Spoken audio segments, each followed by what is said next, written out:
Blessed are those who hunger and thirst for righteousness, for they will be filled.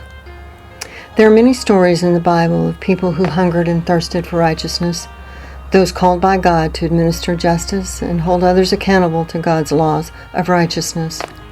One of these people was a woman who was called by God to be a righteous judge in Israel, during a time when Israel did not have a central government. Deborah had many qualities of a great leader. She had a remarkable relationship with God.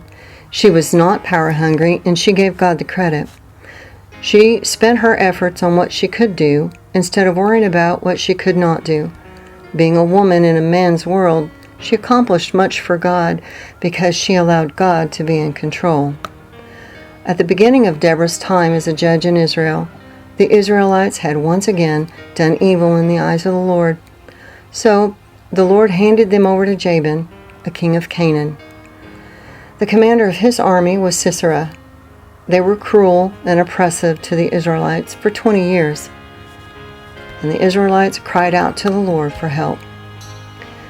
Deborah was also a wife and a mother, but she did not allow either to interfere with each other.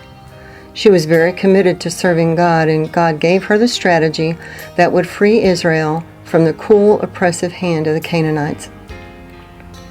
Deborah called for Barak and told him, "The Lord commands you to go take with you 10,000 men from Naphtali and Zebulun and lead the way to Mount Tabor." Deborah said, I will lure Sisera, the commander of Jabin's army, with his chariots and his troops, to the Kishon River and give him into your hands." And Barak said to her, "If you go with me, I will go. But if you don't go with me, I will not go."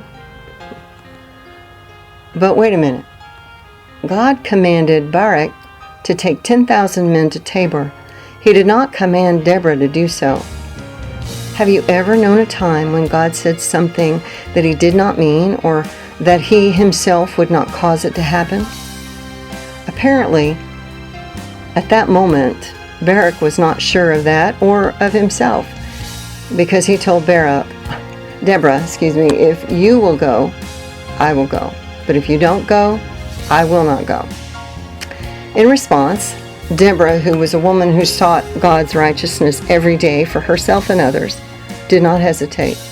She told Barak, "Very well, I will go with you. But because of the way you're going about this, the honor will not be yours, for the Lord will hand Sisera over to a woman." I'm guessing that had to sting Barak just a little. So Barak advanced, Sisera pursued, and God gave Israel victory over their enemies. Sisera met his demise from Jael, who was the wife of a friendly ally. When Sisera fell asleep, Jael quickly put an end to Sisera's life. God promises, when we hunger and thirst for righteousness, we will be filled. Thank you, Lord, for this day and every blessing in it.